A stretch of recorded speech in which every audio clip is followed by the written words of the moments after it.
کائنات میں اللہ کے جتنے شے پوری کائنات کو غوث اعظم فرماتے ہیں میں دیکھتا رہتا ہوں کہ خردلۃ علی حکم اتصالی، جس طریقے سے ہاتھ کی ہتھیلی میں رائی کا دانہ دیکھا جاتا۔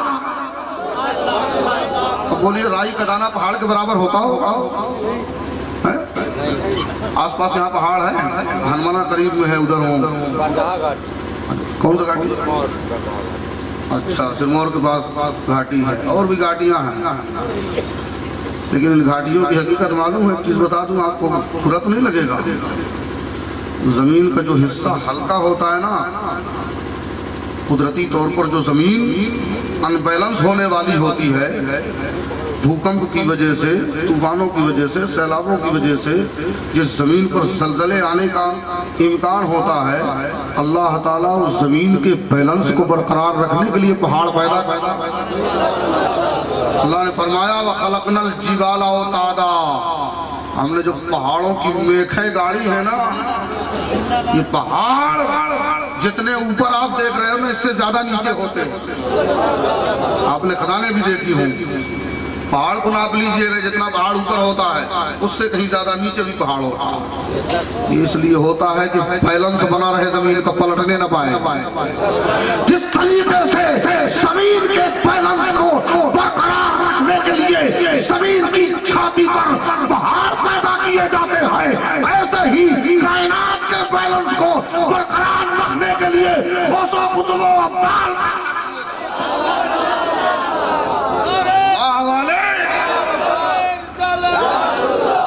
اس لیے پیدا ہوتے ہیں کہ نظام کائنات کا بیلنس درہم نہ ہونے پائے، نظام کائنات درہم نہ ہونے پائے۔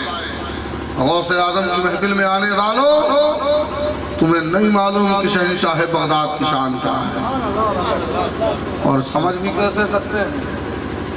جناب عبدالرحمن تفسونجی سے جملہ سرزد ہو گیا، کہے گزرے اپنے مریدوں کے درمیان، کہا میں بارگاہ رسالت میں روز حاضری دینے جاتا ہوں، اور وہاں تو عبدالقادر جیلانی کا کہیں پتہ نہیں ہوتا، وہ تو دکھتے ہی نہیں ہیں۔ کہا میں روز محفل میں رہتا ہوں، مجھے عبدالقادر جیلانی نہیں دکھتے، اعلان تو کرتے ہیں قدمی ہادھی علی رکبتی فی کل ولی اللہ، یہ میرا قدم تمام ولیوں کی گردن پر ہے۔ اتنی بڑی شان بیان کرتے ہیں، فرماتے ہیں وَلَوْ أَلْقَيْتُ سِرِّي فَوْقَ بَيْتٍ لَقَامَ بِقُدْرَةِ الْمَوْلَى تَعَالِي، اگر میں اپنے راز کو، اپنے پاور کو کسی مردے پر ڈال دوں تو مردہ اللہ کی قدرت سے کھڑا ہو۔ فرماتے ہیں وَلَوْ أَلْقَيْتُ سِرِّي فَوْقَ نَارٍ لَخَمِدَتْ وَانْتَفَتْ مِنْ سِرِّ حَالِي، ارشاد فرماتے ہیں غوث اعظم کہ اگر میں دہکتی ہوئی آگ پر اپنا تصرف ظاہر کر دوں تو دہک میرے حوالے سے نہیں ہے۔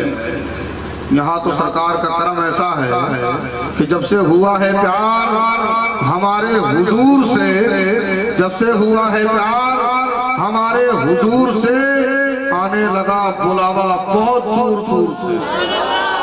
جب سے ہوا ہے پیار ہمارے حضور سے، آنے لگا بلاوا بہت دور دور سے۔ تو اس بات کی بہت زیادہ فکر نہیں ہوتی کہ کسی کے ہاتھ پیر پکڑ کے کہا جائے کہ میری تقریر آپ اپنے جلسے میں کروا دیں۔ میں تو صرف علاقے دیار کے جلسوں میں، محفلوں میں اس غرض سے شامل رہتا ہوں کہ بہت سارے لوگ محبت کرتے ہیں، میری وجہ سے جلسے میں بیٹھے رہتے ہیں۔ تو جس کے دماغ میں، جس کے ذہن و فکر میں یہ کبڈیاں ہو رہی ہوں تو وہ اپنی غلط فہمی کا علاج کروا لے۔ الحمدللہ یار ہمارا خاندان مہاجروں کا خاندان ہے، ہم نے بلکہ ہمارے جد کریم، ہمارے نانا جان جناب محمد رسول اللہ اللہ کا پیغام عام کرنے کے لیے اپنا وطن عزیز مکہ چھوڑ دیا، مدینہ طیبہ میں سرکار نے سکونت اختیار کی۔ ہمارے جد کریم جناب حضرت مولا کائنات نے اللہ و رسول کے پیغام کو نشر کرنے کے لیے مدینہ چھوڑ کر کوفہ کو مسکن بنا لیا تھا۔ ہمارے جد کریم جناب حضرت سیدنا امام حسین نے مدینہ طیبہ چھوڑا، مکہ مکرمہ چھوڑا، کربلائے محلہ میں جا کر اپنی جانیں اپنے رب کے حوالے کر دی مصطفیٰ کے دین کو بلند کرنے کے لیے۔ آج اگر میں اپنی زبان سے اپنی کوئی بات کروں تو آپ کو لگے گا کہ یہ سب اپنی تعریف کرنے بیٹھ گئے، اپنی تعریف نہیں کرتا۔ ہمارے جد نے، ہمارے نانا جان نے شان عطا فرمائی کہ النجوم امان لأہل السماء، یہ جو آسمان میں ستارے چمکتے ہیں نا، یہ جب تک چمک رہے ہیں آسمان میں کوئی طوفان نہیں آئے گا، آسمان میں کوئی زلزلہ بھوکمپ نہیں آئے گا، آسمان میں بسنے والی اس وقت تک مخلوق آرام و چین سے رہے گی جب تک کہ آسمان کی بلندیوں پہ ستارے چمکتے رہیں گے۔ اور معلوم ہے اس کے آگے سرکار نے کیا فرمایا؟ وَأَهْلُ بَيْتُ أَمَانٌ لِأَهْلِ الْأَرْضِ، اور میرا خاندان زمین والوں کے لیے امن کا سامان ہے۔ جب تک اس زمین پر مصطفیٰ کی اولادیں موجود ہیں، مصطفیٰ کریم کی امت پر اجتماعی یہ انعام ہمیں ہمارے اعلیٰ جان نے دیا، اور ہمارے آپ کے اعلیٰ حضرت نے دنیا سنیت کے امام نے بڑی پیاری بات فرمائی، ارشاد فرمایا کیا بات رضا اس چمنستان کرم کی، زہرا ہے کلی جس میں حسین اور حسن۔ درود پاک اللہم صلی علیہ سیدنا مولانا محمد مبارک وسلم علیہ، صلاۃ و سلام علیک یا رسول اللہ یا حبیب اللہ صلی اللہ تعالی علیہ وسلم۔ مجھے جناب ساجد رضا بریلوی نے یہ بات کہہ دی کہ اپنے نانا جان کی تعریف کریں۔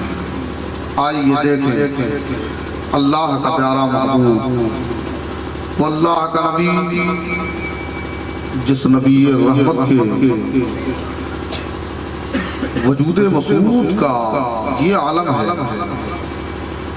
کہ شاعر بارگاہ رسالت جناب حضرت حسان بن ثابت نے بڑی محبتوں کے ساتھ بارگاہ رسالت میں کہا تھا وَأَحْسَنُ مِنْكَ لَمْ لَرَقَتْ عَيْنِ، اے اللہ کے پیارے محبوب میری آنکھوں نے آپ سے زیادہ خوبصورت کسی کو نہیں دیکھا۔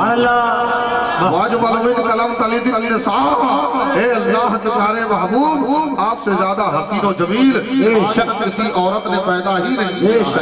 خُلِقْتَ مُبَرَّعًا مِنْ كُلِّ عَيْبٍ، اے اللہ کے پیارے محبوب اللہ تعالیٰ نے آپ کو ہر کمی سے ہر عیب سے پاک و صاف پیدا فرمایا ہے۔ کَأَنَّكَ قَدْ خُلِقْتَ كَمَا تَشَاءُ، اے پیارے محبوب اللہ نے آپ کو ایسا پیدا فرمایا ہے جیسا آپ پیدا ہے۔ نعرہ تکبیر، نعرہ رسالت، زندہ باد۔ اب اسی شعر پر اگر میں گفتگو کروں، اسی شعر کے آخری مصرعے پر کَأَنَّكَ قَدْ خُلِقْتَ كَمَا تَشَاءُ، اے اللہ کے پیارے محبوب اللہ نے آپ کو ایسا پیدا کیا ہے جیسا آپ پیدا ہونا چاہتے ہیں۔ اور رسول رحمت سے پوچھیں اے اللہ کے پیارے محبوب آپ کیسا پیدا ہونا چاہتے ہیں؟ رب کی رحمتوں نے پوچھا ہوگا میرے حبیب آپ کے ہاتھ کیسے بنا دوں؟ یار بولو گے 15 منٹ بولنا ہے مجھے، سبحان اللہ، اور 15 منٹ میں تمہارے کلیجے کے اندر سے آوازیں نکل آئیں گی۔ میرا نام رستم